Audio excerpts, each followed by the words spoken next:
जय धरती माता। मैं संत मुकनाराम, धरती माता ज्ञान मंदिर, समदड़ी रोड, बालोतरा, जिला बालोतरा, राजस्थान। ये मेरे प्रिय देशवासियों, वर्तमान में इस धरती पे घोर संकट बढ़ रहा है। इसकी चिंता भारत सहित विश्व के देश भी कर रहे हैं, मगर इसकी समस्या का कोई समाधान नहीं है।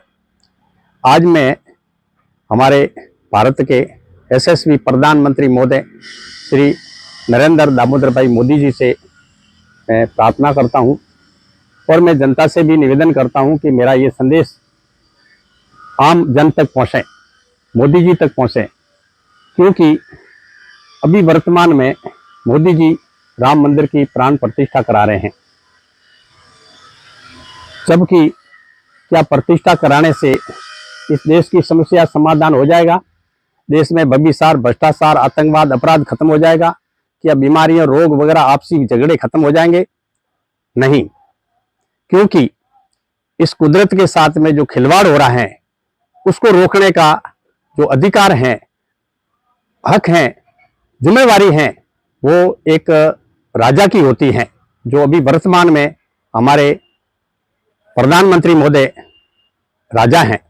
जैसे पहले राजा लोग धरती पे कोई संकट आता था, बीमारियां वगैरह आती थी, तो उनकी खोज करके उस बीमारियों का पता लगाकर उस दुनिया का दुख मिटाते थे।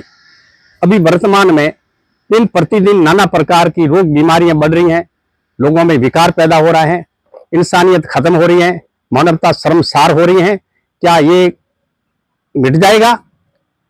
इसको मिटाने के लिए महापुरुषों ने लिखा है। राजा की ड्यूटी बनती है, प्रधानमंत्री महोदय की ड्यूटी बनती है, उनकी जिम्मेवारी बनती है कि कोई संत महात्माओं ने ऐसा अध्ययन करके, खोज करके लिखा है, तो उसका रिसर्च करें और उसकी जानकारी करके उस दुख को मिटाएं। वैसे ही अभी जो संसार में दुख बढ़ रहा है, इसका उपाय राजस्थान के पाली जिले की महात्मा श्री अनूपदास जी महाराज ने एक पुस्तक लिखी है, जगत हितकारिणी। और उस जगत हितकारिणी के अंदर वर्तमान में जो संकट बढ़ रहा है उसको रोकने का उपाय लिखा है, उसको जमीन के पर्दे से मिटाने का उपाय लिखा है। अगर हमारे प्रधानमंत्री महोदय अगर इस किताब का रिसर्च करके अगर उस दुनिया का दुख मिटाएं, तो इस दुनिया में प्रधानमंत्री महोदय को भारत ही नहीं, पूरे विश्व की जनता एक अवतार की तरह, ईश्वर की तरह मानेगी। मगर अभी जो वर्तमान में जो संकट बढ़ रहा है, इसकी तरफ जो हमारे प्रधानमंत्री महोदय ध्यान दें। मैं आज उनको हाथ जोड़कर निवेदन करता हूं कि आप जो ये प्राण प्रतिष्ठा करा रहे हैं, बढ़िया बात है, करा दो, मगर एक इनके साथ साथ इस किताब का भी रिसर्च करो कि इस दुनिया में दुख का कारण क्या है। क्योंकि रामचंद्र जी ने जो लड़ाई लड़ी थी वो राक्षसों से लड़ी थी, ऐसा रामायण आदि ग्रंथों में लिखा हुआ है। तो वर्तमान में राक्षस कौन है? जो महापुरुष हुए हैं, जो अवतार हुए हैं, देवता हुए हैं, उन्होंने जो कार्य किया है, उस कार्य को करना ये राजा की और प्रजा की जिम्मेवारी बनती है। जैसे एक बाप का अधूरा काम बेटा करता है, वैसे ही राजा की ड्यूटी बनती है कि जो राजा श्री राम ने जो काम किया था, आज राजा राम का दुश्मन कौन है, कौन है भी वर्तमान के राक्षस, इसकी खोज करके, इसका पता लगाकर उस दुख को मिटाना ये राजा की जिम्मेवारी बनती है।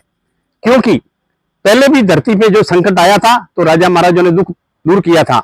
जैसे रामचंद्र जी ने जो लड़ाई लड़ने के बाद में 14 साल का उन्होंने वनवास भोगा, रावण से लड़े, रावण को लड़ने के बाद में जब वापस अयोध्या में आए तो भी रामचंद्र जी को शांति नहीं मिली। रामायण में जो लिखा हुआ है उसके अनुसार पढ़े तो राम जी के जीवन में दुख की कोई सीमा नहीं थी।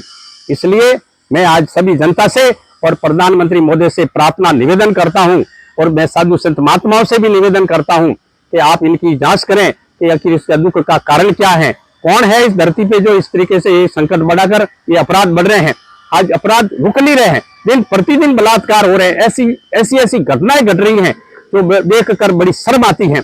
ऐसा अनूपदास जी महाराज ने लिखा है कि जब ऐसी ये भविष्यवाणियां की गई कि ऐसा कलयुग आएगा और अनाज के दाने गिण में बिकेंगे और बहन भाई के साथ में बद सोबत होगी, अनूपदास जी ने लिखा कि ऐसा समय न देखने के लिए मैं जहर खा लूं।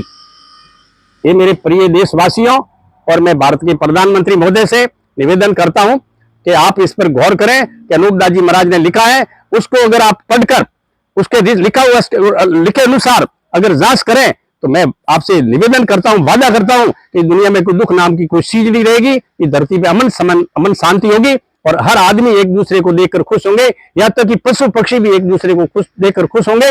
मगर आज तो इंसानियत खत्म हो रही है और आज जो संकट बढ़ रहा है, इसका उपाय सिवाय जगतहितकारी के लिखे अनुसार करने के किए बिना ये दुख मिटने वाला नहीं है। अगर आपको मेरी बात समझ में आए तो मैं एक गरीब साधु हूं और सत्य के लिए और ईमानदारी के लिए लड़ रहा हूं। इस दुनिया के अंदर जो इतनी ईमानदारी खत्म हो रही है, सत्यता खत्म हो रही है, इसको अगर हमने पाप को नहीं मिटाया तो इस धरती पे पाप ही पाप बढ़ेगा, ऐसा हमारे ग्रंथों में लिखा हुआ है।